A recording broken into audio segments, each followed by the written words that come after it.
Look at that. Good morning, everyone, and thank you, Chairman Carter, for suggesting we hold this important hearing.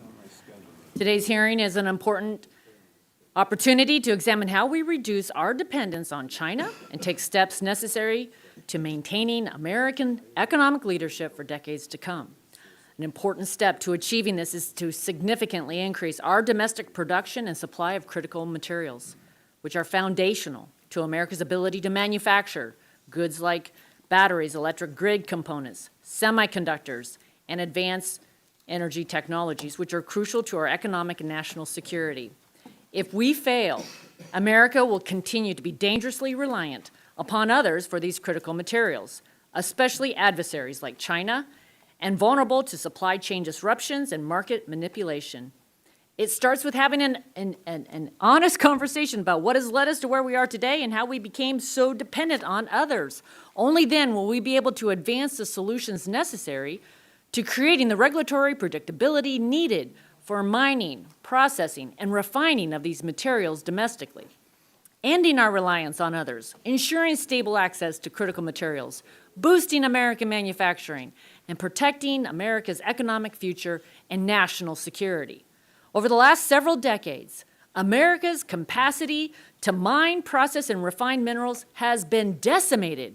The United States once was one of the world's leading producer of minerals and metals that are foundational to America's economic success and national security.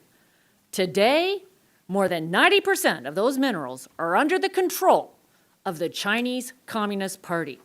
Their supply chains stretch from the jungles of the African Congo to smelters and refineries in China.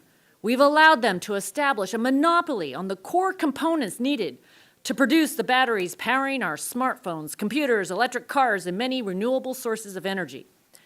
To make matters worse, they do this with zero regard for any environmental, labor, or human rights standards. The Biden administration's rush to green agenda will only further solidify China's stranglehold on the market. By advancing policies that mandate technologies whose core components can only be sourced from China, while failing to advance policies to onshore production of those core components, we are only further enriching China, the largest polluter in the world and abuser of human rights. The Inflation Reduction Act and Infrastructure Investment and Jobs Act were filled with these mandates and pumped hundreds of billions of taxpayer dollars into subsidizing the purchasing of these technologies, exacerbating the problem. We cannot continue doing the same thing over and over again and expect anything to change. We have to get serious about getting to the root cause of the problem, which is overburdensome regulation, and start advancing policies necessary to onshoring production of critical materials.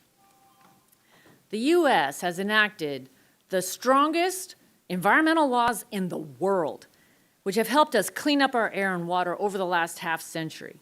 It's possible to continue building on our legacy of environmental stewardship without pushing our supply chains overseas. To do this, however, we need reasonable solutions, rather than a continuation of the current regulatory and legal environment that has all but forced U.S. mines and smelters out of business or out of the country. The good news is that the U.S. has been blessed with abundant, tremendous natural resources. We have a rich history of harnessing and leveraging these resources through free market principles. And today I look forward to discussing what is necessary to continue building on that legacy.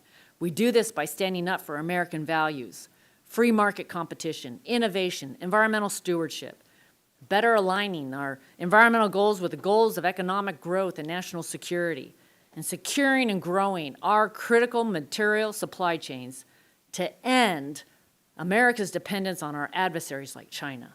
I thank you for all the witnesses that are here today. I look forward to hearing your testimony and the discussion. I yield back. The gentlelady yields. The chair now recognizes the ranking member